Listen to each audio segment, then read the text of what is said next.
Murabona aka kantu ni agasensa kamwe mu bintu dukeneye turi benshi mu bihe turwanya ndetse tugahashya ibisambo.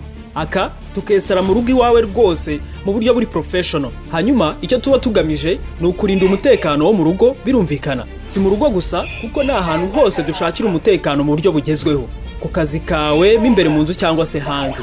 Mu bigo bya leta bitandukanye, iby'amashuri, mu ma office, mu nsengero ndetse n'ahandi hatandukanye. Iyi systeme y'amasensa tuyestara ku buryo uyishyiraho igatangira gukora mu gihe runaka mu masaha yagenwe. Ikindi kandi wamenya hano dufite aka unit gahuriza hamwe sensa zose. Nukuvuga ushobora gushyiraho umubare wa sensa runaka bitewe n'ahantu hawe. Ikindi kandi izi zikaba ziri wireless, nta matsinga yandi dukeneye yo guhuzahuza. Upfa kuba wacometse kariya ka unit kayo, izindi sensa zitangira gukora. Iyi systeme yose kandi igendana na remote control, uduterekomande tubiri two kuba wakoresha ya systeme yawe igihe wiryamiye nko mu cyumba udashaka kugera kuri ya unit. Ukanda kuri telekomande ugashyiraho systeme yayo cyangwa se ukayikuraho bitewe n'icyo ushaka. Dore kandi kantu k'ubwenge kandi keza, ibi byose ushobora kubihuza na telefone rwose ku buryo niyo waba utari mu rugo systeme ikoherereza message ikubwira ko hari abantu bari kugendagenda iwawe.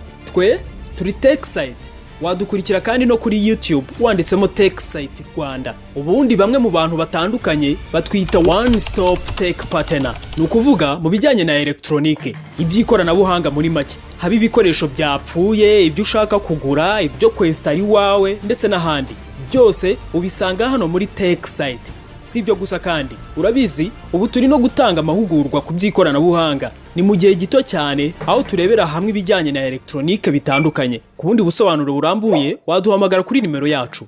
Bimwe mu bindi bintu bizana n'iyi systeme harimo na sensa ushyira ku rugi ku buryo umuntu afunguye urwo rugi uhita ubimenya ko hari umuntu ufunguye uwo muryango.